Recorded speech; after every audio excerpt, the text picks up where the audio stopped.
এরপরে প্রশ্ন হলো, আমার ছেলে জন্ম থেকে পাগল হয়েছে। এখন ১৬-১৭ বছর বয়স। সুযোগ পেলে অন্য মানুষের ক্ষতি করে, এলাকার বাচ্চাদের মারধর করে। এ কারণে শিকল দিয়ে বেঁধে রেখেছি। কিন্তু ও সারাক্ষণ আমাদের অভিশাপ দেয়, আর আমরাও একের পর এক বিপদে পড়ছি। এই বিপদগুলোর সম্মুখীন হচ্ছি কি তার অভিশাপের ফলে? কিন্তু যদি ছেড়ে দেই তাহলে তো অন্যদের ক্ষতি করবে। এখন আমরা কি করতে পারি জানাবেন প্লিজ। আল্লাহ তাআলা আপনার ছেলেকে সুস্থতা দান করুন, শেফা দান করুন, আমরা দোয়া করি।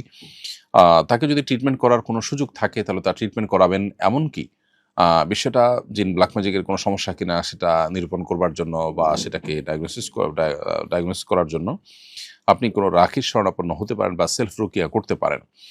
আর এর পাশাপাশি যদি তার ট্রিটমেন্টের পরও কোনো পরিবর্তন না হয় এবং আপনি যেমনটি বলেছেন যে অন্যদের ক্ষতি করে বেড়ায়, তাহলে সেক্ষেত্রে তাকে আপনি আটকে রাখাটা দোষের বিষয় নয়।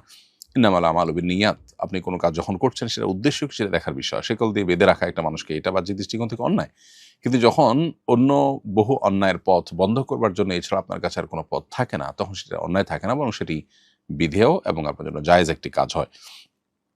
অতএব তার বাঁধনটা যাতে তার জন্য কষ্টকর না হয় সেইভাবে দেয়ার চেষ্টা করবেন, অথবা বাঁধন ছাড়াও যদি অন্য কোনোভাবে আ তার ক্ষতি থেকে মানুষকে বাঁচাবার জন্য কোনো উপায় থাকে তাহলে সেই উপায় আপনি অবলম্বন করবেন।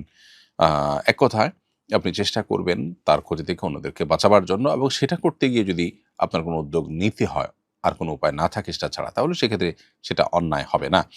এবং এক্ষেত্রে তার যে অভিশাপ, সে অভিশাপে আপনার কোনো ক্ষতি হবে না। অন্যায় বা অযৌক্তিকভাবে কেউ অভিশাপ দিলেই যে সেটা লেগে যাবে বা ক্ষতি